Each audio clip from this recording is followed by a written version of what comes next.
در غذامون رو میذاریم 1 ساعت نیم ساعت، بستگی به شعله گاز داره، آماده میشه. بعد تهیه خورشت کرفس میخوایم امروز بگیم.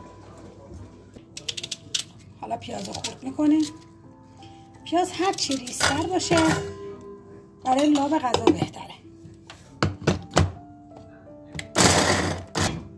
حالا قابلمون رو میذاریم.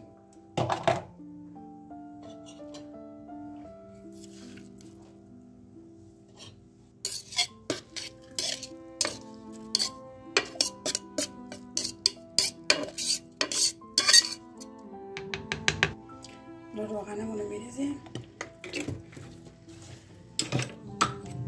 برای سرخ کردن پیاز بهتره که یه مقدار نمک هم بریزیم که پیاز اون هم سریعتر آماده میشه هم خوشمزه تره.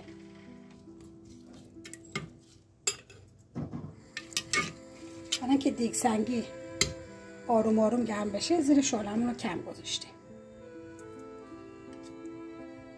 خب حالا تا پیازمون آماده میشه یه مقدار خیلی کمی سبزی قرمه برمی‌داریم تفت میدیم برای خورشت کرفس. حالا سبزیمون رو که تفت دادیم گذاشتیم کنار. حالا کرفسمون رو یکم تفت میدیم. حالا تو این فاصله که سبزیمون با کرفسمون آماده شده، پیازمون هم تقریبا آماده شده. حالا گوشت رو اضافه میکنیم.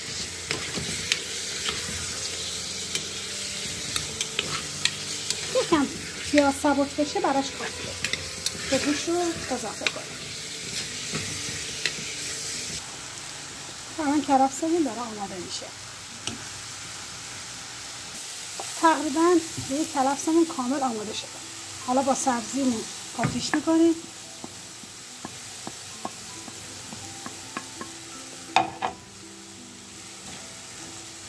مخلوط میکنیم.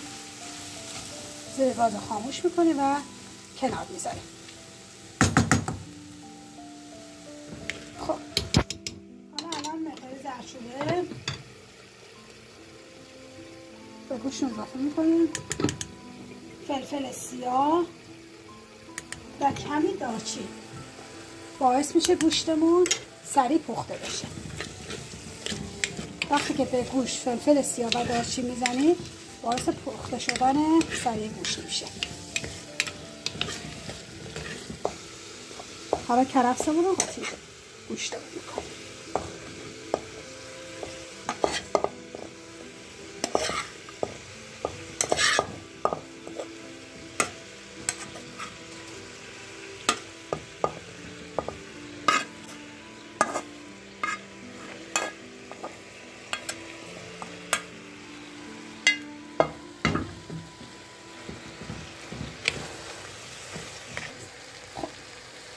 مقدار آب گرم میریزیم تو خورشتمون کرفس. بعد از آب گرم استفاده کنیم، باعث میشه روغن غذا بیشتر بشه.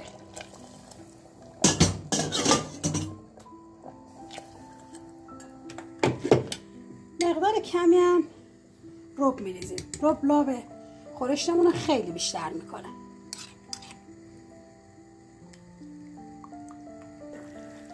برای اینکه غذامون روغن بندازه یه پیاز کوچیک پوست میکنیم و درسته داخل خورشتمون میندازیم و میذاریم یه خورش جا بگیره. درشو میبندیم.